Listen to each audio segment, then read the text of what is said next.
स्वागत है दोस्तों आपका geography with Waseem Ahmad channel में। मैं आपका दोस्त वसीम अहमद आपके लिए भू आकृति विज्ञान के 20 इम्पोर्टेंट प्रश्न लेकर आया हूं, जिसमें आज हम पढ़ेंगे। इन 20 इम्पोर्टेंट प्रश्नों के लिए आप चैनल पर नए हो तो चैनल को सब्सक्राइब शेयर करना ना भूलें। ये प्रश्न ज्योग्राफी से संबंधित हर एग्ज़ाम के लिए काफ़ी इम्पोर्टेंट है और यहाँ से 100% आपको प्रश्नों में सफलता मिलेगी जो आपको प्राप्त होंगे। तो पढ़ते हैं आज हम 56वां प्रश्न। इससे पहले 55 देखे थे हमने, ये हमारा तीसरा वीडियो है।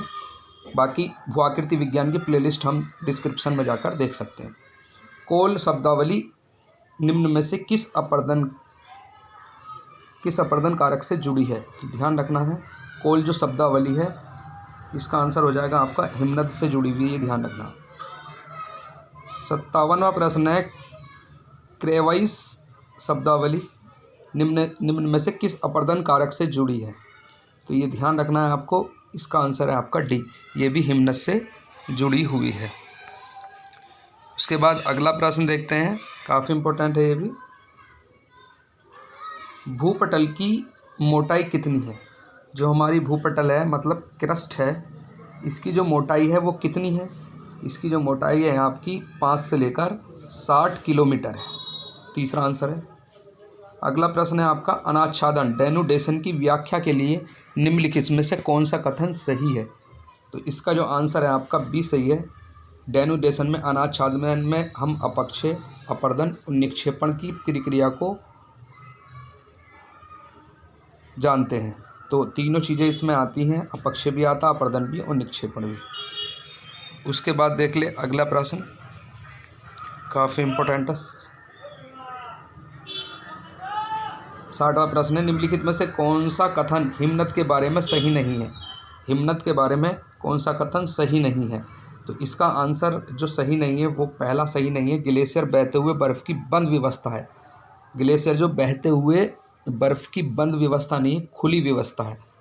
बाकी जितने भी हैं आप इनको देख लेना, ये सब सही है। उसके बाद देखते हैं हम 61वां प्रश्न, ये भी काफ़ी इम्पोर्टेंट है। ये कथन दिया हुआ है, इन कथनों पर विचार करना। तो पहला है आपका, बेसाल्ट लावा का तापमान 900 डिग्री सेंटीग्रेड से 1200 सेंटीग्रेड के बीच होता, बेसाल्ट लावे का, यह द्रव अवस्था में होता, ये सही है बात। और दूसरा है, सिलिकॉन लावे का तापमान 850 सेंटीग्रेड से कम होता, यह पिघले हुए ठोस यानी लसलसी व्यवस्था में होता, ये आपको ध्यान रखना। तो इसके दोनों सही हैं, तो इसका आंसर हो जाएगा सी। 61 का आंसर हो जाएगा हमारा सी। उसके बाद देखते हैं 62वां प्रश्न, 62 और 63वां प्रश्न देखते हैं हम। ये भी कथन है। पहला कथन है आपका, भूगर्भिक समय को 10 लाख वर्ष, 10 करोड़ वर्ष और कई अरब वर्षों में मापा जाता है, ये आपको ध्यान रखना। 62वां प्रश्न है। दूसरा है आपका, एक रूपतावाद के सिद्धांत के मुताबिक समय के साथ प्रकृति के नियम नहीं बदलते, ये समय के साथ प्रकृति के नियम नहीं बदलते, तो ये सही बात है। इसका आंसर बी सही है, पहले वाला इसका गलत है। क्योंकि भूगर्भिक समय को 10 लाख, 10 करोड़ वर्ष और कई अरब वर्षों के मापक में नहीं मापा जाता, ये आपको ध्यान रखना। एक रूपतावाद के सिद्धांत के मुताबिक समय के साथ प्रकृति के नियम नहीं बदलते, इसका मतलब प्रकृति के नियम नहीं बदलते, तो इसमें से सही बताना था, तो ये आपका हो गया। इसके बाद है 63वां प्रश्न, 63वां और 64वां प्रश्न हम देखेंगे। निम्न में से कौन सी चट्टान में जीवाश्म नहीं बनी है? मतलब कोई भी कौन सी चट्टान जीवाश्म से नहीं बनी है? तो 63वें प्रश्न का आंसर है आपका सेल, ये कि जीवाश्म से नहीं बनी है। 64वां प्रश्न है, ये भी कथन है, इन कथनों को हल करना है। हाल ही में निर्मित चट्टानों की जमी राशियों के लिए क्वाटरनरी नाम प्रस्तावित है, बिल्कुल सही है। क्वाटरनरी चट्टानों में जीवाश्म की प्रजाति तो है ही, साथ में जीवन जीने वाले तत्व भी शामिल हैं, ये भी सही है। तो इसका जो आंसर हो जाएगा आपके दोनों सही हैं, तो इसके जो आंसर है आपका सी है, ये ध्यान रखना, इसका आंसर सी, दोनों सही हैं। उसके बाद देखते हैं 65वां प्रश्न, ये भी काफ़ी इम्पोर्टेंट है। इनमें भी कथन दिए हुए हैं। बहता हुआ पानी अपर्दन का सबसे बड़ा कारक है, बिल्कुल सही बात है। अपर्दन के दूसरे कारक ग्लेशियरों में बहने वाली हवा और भूमिगत स्थानीय तौर पर प्रभावी होते हैं, ये भी सही है, तो इसका आंसर हो जाएगा आपका सी। उसके बाद देखते हैं हम 66वां प्रश्न, ये भी कथन है, चट्टानों की बनावट का तात्पर्य उसके आकार, रूप और उसमें शामिल तत्वों की मात्रा से है। 66वां प्रश्न, ये बिल्कुल वो पहले वाला इसका सही है। दूसरा देखते हैं, आग्नेय चट्टानों की बनावट या तो एफेनेटिक, ऐसी चट्टानें जिनके खनिजों के बारे में आसानी से पता नहीं चलता होती हैं, या फिर पायरोक्लेस्टिक, ज्वालामुखी से निकली चट्टान है। तो इसका जो 66 का जो आंसर है वो खाली पहला सही है, बाकी दूसरा इसका गलत है। तो आंसर हो जाएगा इसका ए सही। इसमें से एक कथन सही है बस, पहले वाला। उसके बाद देखते हैं 67वां प्रश्न, काफ़ी इंपॉर्टेंट है। निम्नलिखित में से कौन सा कथन सही नहीं है? इसमें पूछा है निम्न में से कौन सा कथन सही नहीं है। तो इसमें जो है बी सही नहीं है, बाकी सब सही है। बेसाल चट्टानों पर जमी परत काफ़ी विकसित होती है, ये इसका गलत आंसर है, बाकी सब सही है। 68वां प्रश्न है, निम्नलिखित में से कौन सा कथन इसमें भी सही नहीं है? तो 68वां प्रश्न का आंसर आपका डी सही नहीं है। रासायनिक अपक्षरण सूखे रेगिस्तानों में नहीं हो सकता है, ये आपको ध्यान रखना। उसके बाद देखते हैं 69वां प्रश्न, 69 प्रश्न।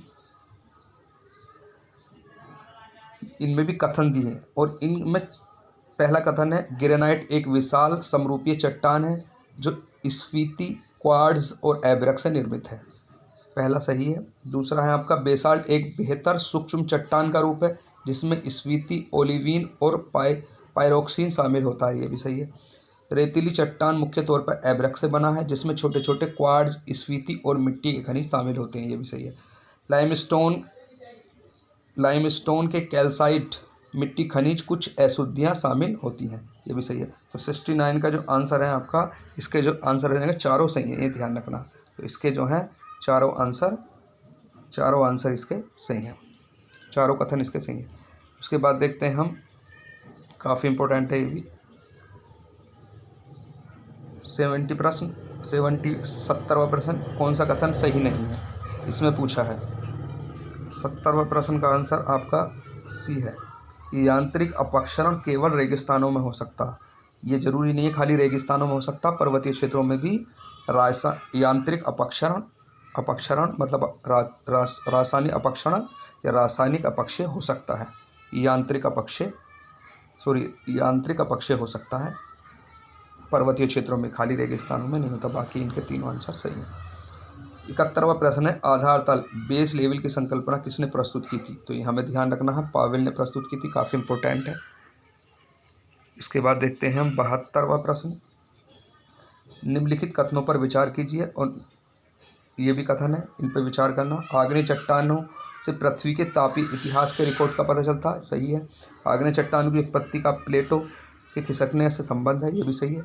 सागरीय नितल के विस्तार, सीफ्लोर स्प्रेडिंग में आग्नेय चट्टानों की विशेष भूमिका है, ये भी सही है। महाद्वीपों के विस्थापन तथा पर्वतों की उत्पत्ति में आग्नेय चट्टानों की विशेष भूमिका है, ये भी सही है। तो इसके 72 के चारों कथन सही हैं। उसके बाद देखते हैं अगला प्रश्न, 73वां प्रश्न है, ये भी कथन और कारण है। पहला कथन है आपका, किसी प्रदेश के परतदार चट्टानों के अपरदन इत्यादि सुरक्षित रहता है, सही है। परत का प्रत्येक स्तर सरफेस भूतकाल में चट्टान का ऊपरी स्तर पर रह चुका है, ये भी सही है। परतदार चट्टान का प्रत्येक स्तर पर अपरदन का परिणाम है, ये भी सही है। परतदार चट्टानों में पाए जाने वाले जीवाश्म भूमंडलीय जलवायु परिवर्तन का पता देते हैं, ये भी सही है। तो 73 का जो आंसर है, इसके भी चारों कथन सही है, डी। अब देखते हैं हम 74वां प्रश्न, निम्नलिखित कथनों पर विचार करना है। आग्नेय चट्टानों का वर्गीकरण उनकी संरचना और संयोजन के आधार पर किया जाता है, बिल्कुल सही है ये। आग्नेय चट्टानों के मुख्य प्रकारों में एंडेसाइट, गैब्रो एवं रियोलाइट है, ये भी सही है। तो इसका जो आंसर हो जाएगा 74 का आपका सी। 74 का जो आंसर है आपका क्या है? सी, दोनों कथन सही है। उसके बाद देखते हैं 75वां प्रश्न। ये प्रश्न इतने महत्वपूर्ण है क्योंकि आज के एग्जामों में कथन काफ़ी पूछे जा रहे हैं।